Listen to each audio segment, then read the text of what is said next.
work together, you know, and they were created like that. You know, the founding fathers kind of knew what they were doing when they wrote the Constitution. It wasn't a coincidence that they're no. sandwiched together. No, it wasn't like First Amendment and then they're like, oh, we're almost done. What else? Oh, guns! Because we gotta go deer hunting, and so that's all it's for. I hope nobody ever gets the wrong idea and thinks it's about military-style weapons, which all their guns were at the time. Of course, the equivalent of the day of these guns. Yep, and they had. For the viewers out there who think, well, come on, they couldn't imagine something that holds a bunch of rounds. You know, there were firearms in the 1700s that held more than 20 rounds.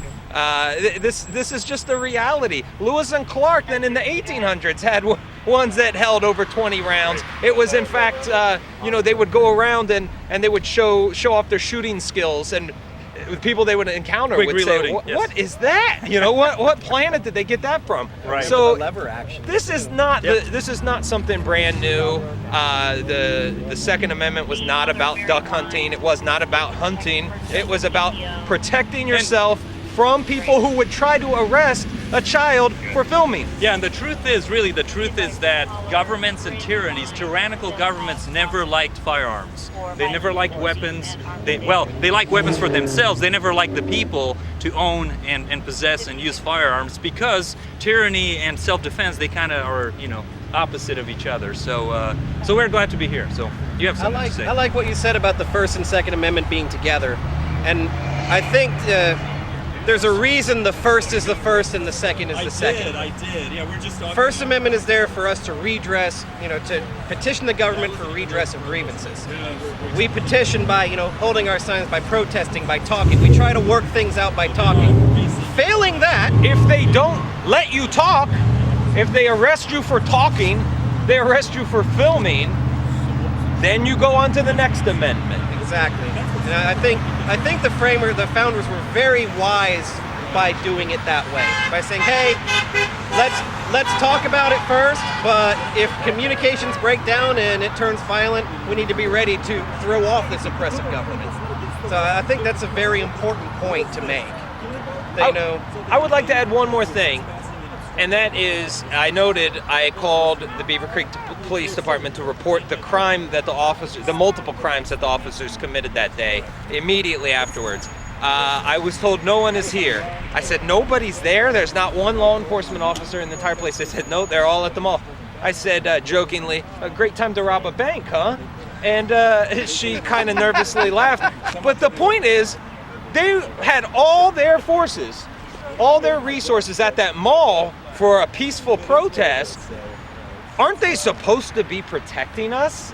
Isn't that what they say they're getting taxpayer money to do? There was no one there to take a criminal complaint because they were all at the mall arresting peaceful protesters. I've since left a message for Chief Evers, who I've spoken to in the past, who was very cordial with myself and Virgil when we were reporting at the vigil at the Beavercreek Police Department.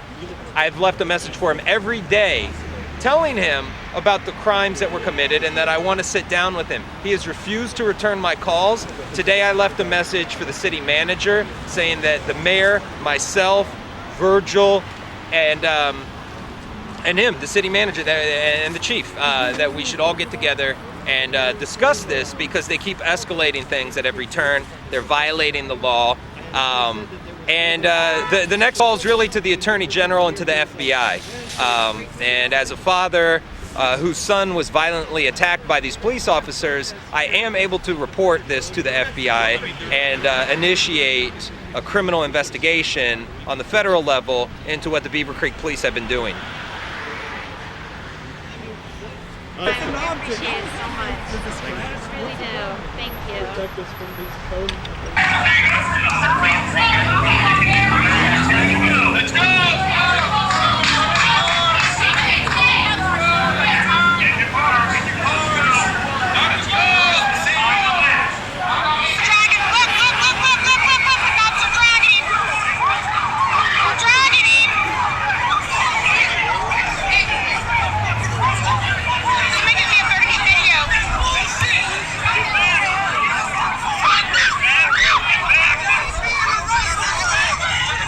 Somebody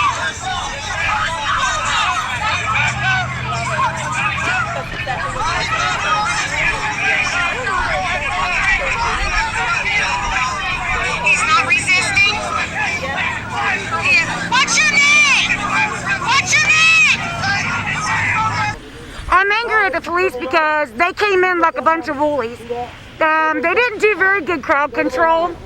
Also, I was pushed at the tail end of the line as we were trying to go out to the corridor, and the cop laid his hands on not only me, but another lady who was behind me with a stroller, and I do believe she was arrested.